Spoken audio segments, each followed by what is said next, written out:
होली का डर। वैसे तो होली रंगों का त्यौहार है, खुशियों का त्यौहार है। हर किसी को होली का त्यौहार बहुत ही पसंद है। होली के दिन हर कोई एक दूसरे पे कलर लगाता है। लोग नाचते हैं, गाते हैं। यहाँ तक कि भगवान श्री कृष्ण को भी ये होली का त्यौहार बहुत पसंद है। मगर पता नहीं, मुझे पहले से ही होली का त्यौहार इतना पसंद नहीं। मेरे घर में भी कोई इतना होली नहीं खेलता। मुझे होली के रंगों से डर लगता है। मुझे होली में रंगे हुए उन चेहरों से डर लगता है। उस दिन मैं भूल से भी घर से बाहर नहीं निकलती। यहाँ तक कि जब भी स्कूल, ट्यूशन और कॉलेज में होली मनाई जाती, तब मैं होली के रंगों से बचने के लिए कोई भी बहाना बना लेती, मगर घर से बाहर नहीं जाती। मैं होली के दिन अपने आप को एक कमरे में बंद करके रखना चाहती, क्योंकि मुझे उस दिन हर पल इस बात का डर लगा रहता कि कहीं कोई आकर मुझे होली के रंगों से रंग ना दे।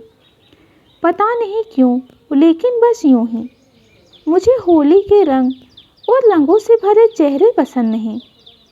दिन गुजरते गए, त्योहार आते जाते रहे। मैं बड़ी होती गई, मेरी शादी हो गई।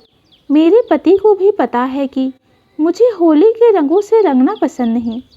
मैं कभी होली खेलती ही नहीं हूँ, इसलिए मेरे पति भी मुझे कभी भी होली खेलने के लिए फोर्स नहीं करते। मेरी एक प्यारी सी गुड़िया भी है, जिसका नाम मैंने बड़े ही प्यार से खुशबू रखा था। उसका दाखिला हमने एक अच्छे से नर्सरी स्कूल में कराया। पहले तो मेरी खुशबू स्कूल जाते वक्त बहुत रोया करती थी। वह मुझसे एक पल भी दूर नहीं रह सकती थी और ना मैं उससे दूर रह सकती। उसके साथ कभी कभी मैं भी रो देती। होली का त्यौहार फिर से आया। खुशबू के नर्सरी स्कूल में भी उस दिन होली सेलिब्रेशन था। सब बच्चे और टीचर्स भी होली के रंगों से खेलने लगे, एक दूसरे पे रंग लगाने लगे। स्कूल की छुट्टी का वक्त हुआ तो सब घर जाने लगे। खुशबू के ऑटो वाले ने टीचर्स से कहा कि आज अब तक खुशबू नीचे आई नहीं। टीचर्स ने सब बच्चों को चेक किया, मगर सच में खुशबू कहीं नहीं दिखी। इसलिए टीचर ने मुझे फ़ोन करके बुलाया और कहा कि स्कूल से एक भी बच्चा बाहर नहीं गया, तो आपकी खुशबू कहाँ गई। मैं अपना सारा काम छोड़ छाड़ के स्कूल गई, टीचर्स से बात की। सब खुशबू को ढूंढने में लग गए। मैंने 2 बार खुशबू के क्लास में जाकर भी चेक किया, मगर वो कहीं नहीं दिखी। मैं एकदम घबरा गई। एक तो उस दिन होली की वजह से सबके चेहरे रंगों से रंगे हुए थे। मुझे सबको देखते हुए खुद डर लग रहा था। मेरे दिल की धड़कन तेज होने लगी। मेरा मन नहीं माना। मुझे बार बार यही लगता कि मेरी खुशबू यही है।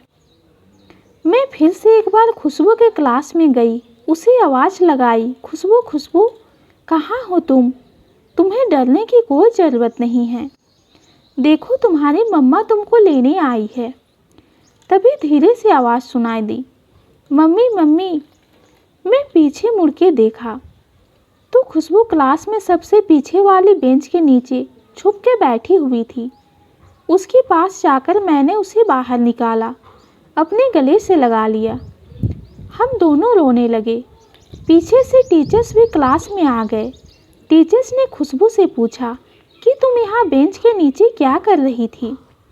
खुशबू ने रोते हुए कहा कि मेरे दोस्त मुझे कलर लगाने आ रहे थे, इसलिए मैं यहाँ बेंच के नीचे छुप गई थी ताकि मुझे कोई कलर नहीं लगा सके। खुशबू की बात सुनकर सब हंसने लगे। उसके साथ एक बार मेरी भी हंसी छूट गई।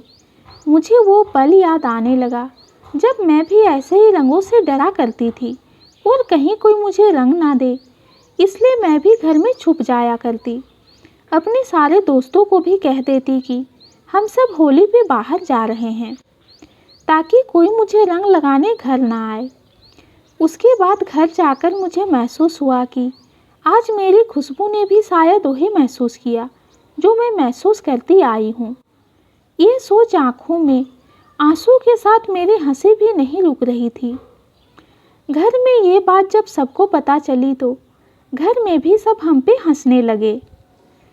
ये छोटी सी कहानी आपको कैसी लगी कमेंट में ज़रूर बताइए। कहानी पसंद आती है तो चैनल को लाइक और सब्सक्राइब कीजिए। कहानी सुनने के लिए आपका बहुत बहुत धन्यवाद।